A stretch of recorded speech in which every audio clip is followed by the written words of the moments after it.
श्री वल्लभाधीश की जय। श्री गुसाई जी परम दयाल की जय। श्याम सुंदर श्री यमुने महारानी की जय। श्री गिरिराज धरण की जय।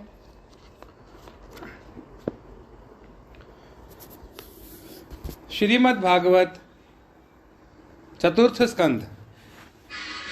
आज है पहला अध्याय। तीसरा स्कंध हमने संपूर्ण कर दिया है। आज से चतुर्थ स्कंध शुरू हुआ है। आज पहला अध्याय है और आज पहले अध्याय में हम पढ़ेंगे स्वयंभू मनु की कन्याओं के वंश का वर्णन। श्री मैत्रेय जी कहते हैं, विदुर जी, स्वयंभू मनु के महारानी शत्रुपा से प्रियव्रत और उत्तानपाद इन दो पुत्रों के सिवा 3 कन्याएं भी हुई थी। वह आकुति, देवहूति और प्रसूति के नाम से विख्यात थी। आकुति का यद्यपि उसके भाई थे तो भी महारानी शत्रुपा की अनुमति से उन्होंने रुचि प्रजापति के साथ पुत्री का धर्म के अनुसार विवाह किया। पुत्री का धर्म के अनुसार विवाह किए जाने विवाह में यह शर्त होती है कि कन्या के जो पहला पुत्र होगा उसे कन्या के पिता ले लेंगे।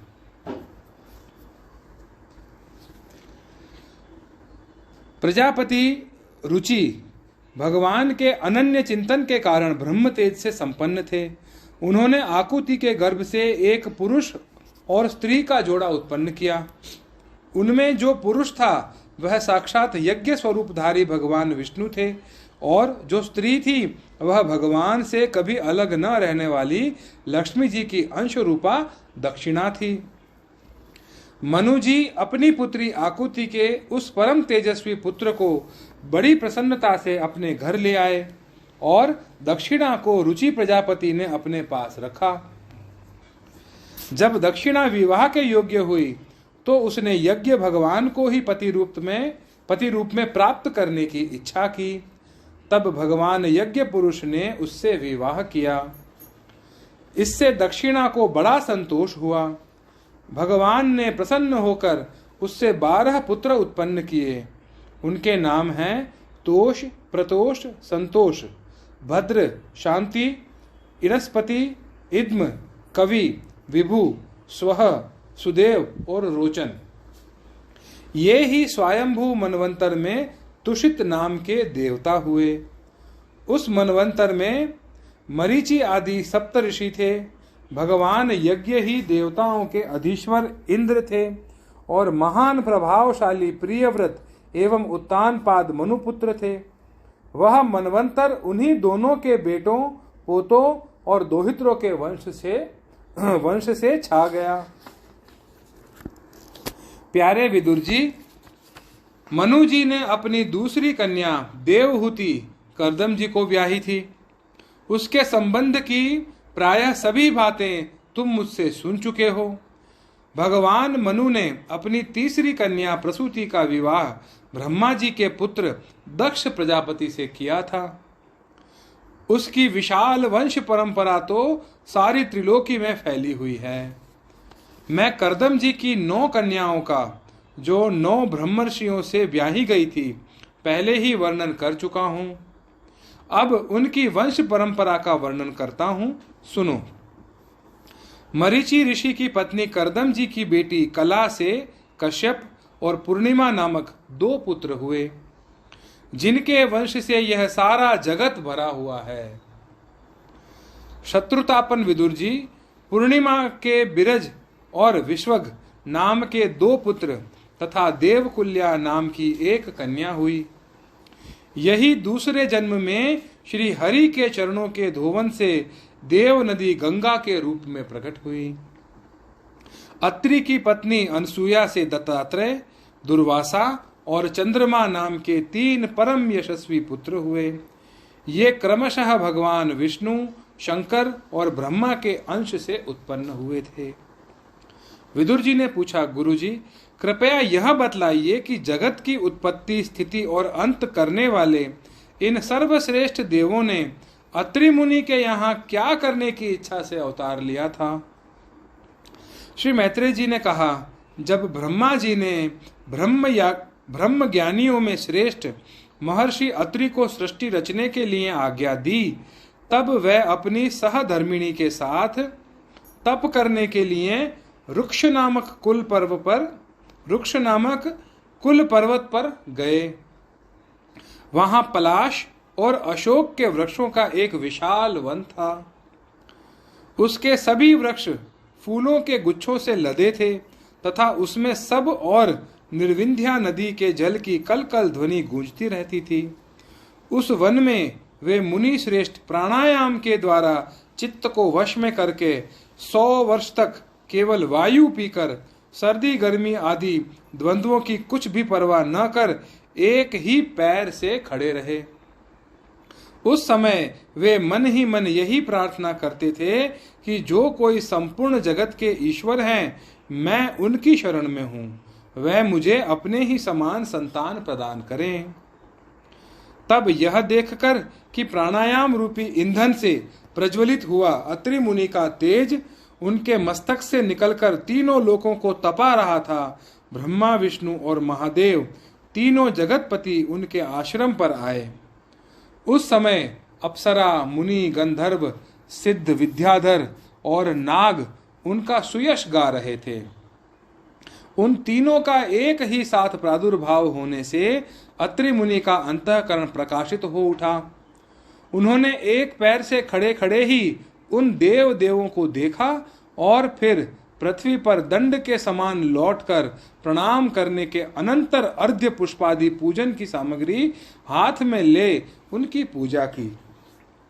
वे तीनों अपने अपने वाहन हंस, गरुड़ और बैल पर चढ़े हुए थे तथा अपने कमंडलू, चक्र, त्रिशूल आदि चिन्हों से सुशोभित थे। उनकी आंखों से कृपा की वर्षा हो रही थी। उनके मुख पर मंद हास्य रेखा थी जिससे उनकी प्रसन्नता झलक रही थी। उनके तेज से चौंधियाकर मुनिवर ने अपनी आंखें मूंद ली। वह चित्त को उन्हीं की ओर लगाकर हाथ जोड़कर अति मधुर और सुंदर भावपूर्ण वचनों में लोक में सबसे बड़े उन तीनों देवों की स्तुति करने लगे। अत्रि मुनि ने कहा, भगवान, प्रत्येक कल्प के आरंभ में जगत की उत्पत्ति, स्थिति और लय के लिए जो माया के सत्वादि तीनों गुणों का विभाग करके भिन्न भिन्न शरीर धारण करते हैं, वे ब्रह्मा, विष्णु और महादेव आप ही हैं। मैं आपको प्रणाम करता हूँ। कहिए, मैंने जिनको बुलाया था आप में से वे कौन महानुभाव हैं? क्योंकि मैंने तो संतान प्राप्ति की इच्छा से केवल एक सुरेश्वर भगवान का ही चिंतन किया था। आप लोगों तक तो देहधारियों के मन की भी गति नहीं है, इसलिए मुझे बड़ा आश्चर्य हो रहा है। आप लोग कृपा करके मुझे इसका रहस्य बतलाइए। श्री मैत्रेय जी कहते हैं, समर्थ विदुर जी, अत्रि मुनि के यह वचन सुनकर वे तीनों देव हंसे और उनसे सुमधुर वाणी में कहने लगे। देवताओं ने कहा, ब्रह्मन, तुम सत्य संकल्प हो, अतः तुमने जैसा संकल्प किया था वही होना चाहिए। उससे विपरीत कैसे हो सकता था? तुम जिस जगदीश्वर का ध्यान करते थे वह हम तीनों ही हैं। प्रिय महर्षि, तुम्हारा कल्याण हो। तुम्हारे यहाँ हमारे ही अंश रूप 3 जगत विख्यात पुरुष उत्पन्न होंगे और तुम्हारे सुंदर यश का विस्तार करेंगे। उन्हें इस प्रकार अभिष्ट वर देकर तथा पति पत्नी दोनों से भली भांति पूजित होकर उनके देखते ही देखते वे तीनों सुरेश्वर अपने अपने लोक में चले गए। ब्रह्मा जी के अंश से चंद्रमा, विष्णु के अंश से योगवेता, दत्तात्रेय जी और महादेव जी के अंश से दुर्वासा ऋषि अत्रि के पुत्र के रूप में प्रकट हुए। अब अंगिरा ऋषि की संतानों का वर्णन सुनो। अंगिरा की पत्नी श्रद्धा ने सिनी वाली, कुहू, राका और अनुमति इन 4 कन्याओं को जन्म दिया।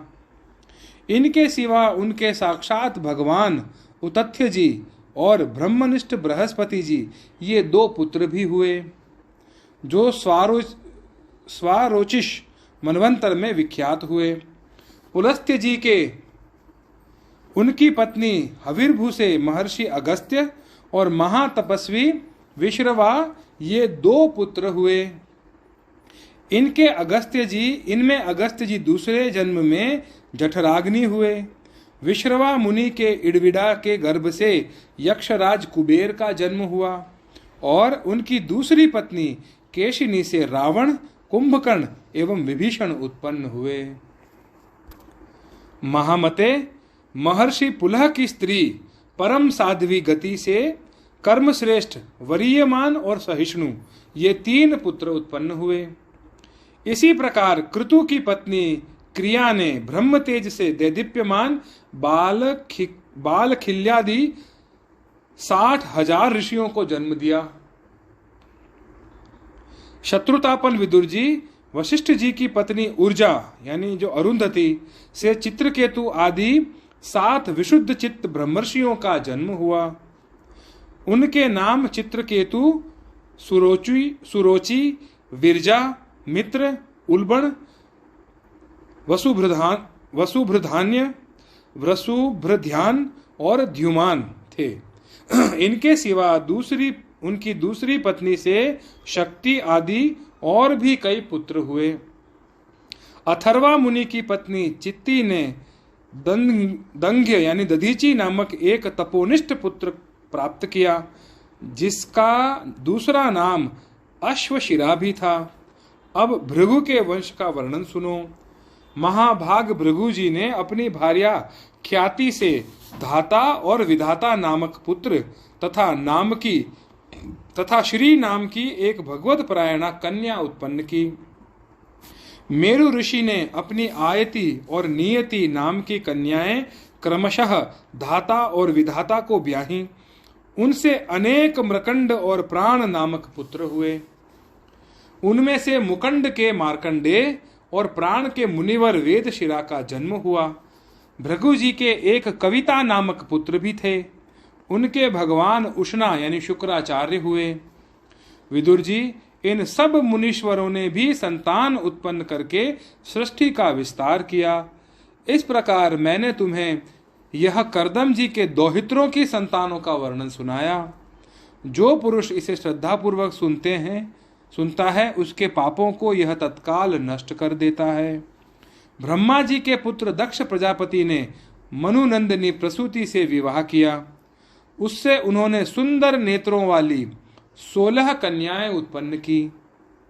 भगवान दक्ष ने उनमें से 13 धर्म को, 1 अग्नि को, 1 समस्त पितृगण को और 1 संसार का संहार करने वाले तथा जन्म मृत्यु से छुड़ाने वाले भगवान शंकर को दी। श्रद्धा, मैत्री, दया, शांति, तुष्टि, पुष्टि, क्रिया, उन्नति, बुद्धि, मेघा, तितिक्षा, ह्री और मूर्ति ये धर्म की पत्नियां हैं। इनमें से श्रद्धा ने शुभ, मैत्री ने प्रसाद, दया ने अभय, शांति ने सुख, तुष्टि ने मोद और पुष्टि ने अहंकार को जन्म दिया। क्रिया ने योग को, उन्नति ने दर्प, बुद्धि ने अर्थ, मेघा ने स्मृति, तितिक्षा ने क्षेम और ह्वी यानी लज्जा ने विनय नामक पुत्र उत्पन्न किया। समस्त गुणों की खान मूर्ति देवी ने नर नारायण ऋषियों को जन्म दिया। इनका जन्म होने पर इस संपूर्ण विश्व ने आनंदित होकर प्रसन्नता प्रकट की। उस समय लोगों के मन, दिशाएं, वायु, नदी और पर्वत सभी में प्रसन्नता छा गई। आकाश में मांगलिक बाजे बजने लगे, देवता लोग फूलों की वर्षा करने लगे, मुनि प्रसन्न होकर स्तुति करने लगे, गंधर्व और किन्नर गाने लगे, अप्सराएं नाचने लगीं। इस प्रकार उस समय बड़ा ही आनंद मंगल हुआ। तथापि ब्रह्मादि समस्त देवता स्तोत्रों द्वारा भगवान की स्तुति करने लगे। देवताओं ने कहा, जिस प्रकार आकाश में तरह तरह के रूपों की कल्पना कर ली जाती है, उसी प्रकार जिन्होंने अपनी माया के द्वारा अपने ही स्वरूप के अंदर इस संसार की रचना की है और अपने उस स्वरूप को प्रकाशित करने के लिए इस समय इस ऋषि विग्रह के साथ धर्म के घर में अपने आप को प्रकट किया है, उन परम पुरुष को हमारा नमस्कार है। जिनके तत्व का शास्त्र के आधार पर हम लोग केवल अनुमान ही करते हैं, प्रत्यक्ष नहीं कर पाते, उन्हीं भगवान ने देवताओं को संसार की मर्यादा में किसी प्रकार की गड़बड़ी न हो इसलिए सत्व गुण से उत्पन्न किया है। अब वह अपनी करुणामय नेत्रों से जो समस्त शोभा और सौंदर्य के निवास स्थान निर्मल दिव्य कमल को भी नीचा दिखाने वाले हैं, हमारी ओर निहारें। प्यारे विदुर जी, प्रभु का साक्षात दर्शन पाकर देवताओं ने उनकी इस प्रकार स्तुति और पूजा की। तदंतर भगवान नर नारायण दोनों गंधमादन पर्वत पर चले गए। भगवान श्री हरि के अंशभूत वे नर नारायण ही इस समय पृथ्वी का भार उतारने के लिए यदुकुल भूषण श्री कृष्ण और उन्हीं के सरीखे श्याम वर्ण कुरुकुल तिलक अर्जुन के रूप में अवतीर्ण हुए। अग्निदेव की पत्नी स्वाहा ने अग्नि के ही अभिमानी पावक, पवमान और शुचि ये 3 पुत्र उत्पन्न किए। ये तीनों हवन किए हुए पदार्थों का भक्षण करने वाले हैं। इन्हीं तीनों से 45 प्रकार के अग्नि और उत्पन्न हुए। ये ही अपने 3 पिता और 1 पितामह को साथ लेकर 49 अग्नि कहलाए। वेदज्ञ ब्राह्मण वैदिक यज्ञ कर्म में जिन 49 अग्नियों के नामों से आग्नेयी इष्टियां करते हैं वे ये ही हैं। अग्निश्वात, बर्हिषद, सोमप और आज्यप ये पितर हैं। इनके साग्निक भी हैं और निरग्निक भी हैं। इन सब पितरों की पत्नी दक्ष कुमारी स्वधा हैं। इन पितरों से स्वधा के धारिणी और वयुना नाम की 2 कन्याएं हुईं। वे दोनों ही ज्ञान विज्ञान में पारंगत और ब्रह्म ज्ञान का उपदेश करने वाली हुई। महादेव जी की पत्नी सती थीं। वे सब प्रकार से अपने पतिदेव की सेवा में संलग्न रहने वाली थीं, किंतु उनके अपने गुण और शील के अनुरूप कोई पुत्र नहीं हुआ, क्योंकि सती के पिता दक्ष ने बिना ही किसी अपराध के भगवान शिव जी के प्रतिकूल आचरण किया था। इसीलिए सती ने युवावस्था में ही क्रोधवश योग के द्वारा स्वयं ही अपने शरीर का त्याग कर दिया था। इति श्रीमद्भागवते महापुराणे पारमहंस्यां संहितायां चतुर्थ स्कंधे विदुर मैत्रेय संवादे प्रथमोऽध्यायः। अगले अध्याय में यानी दूसरे अध्याय में हम पढ़ेंगे भगवान शिव और दक्ष प्रजापति का मनोमालिन्य। श्री वल्लभाधीश की जय। श्री गुसाई जी परम दयाल की।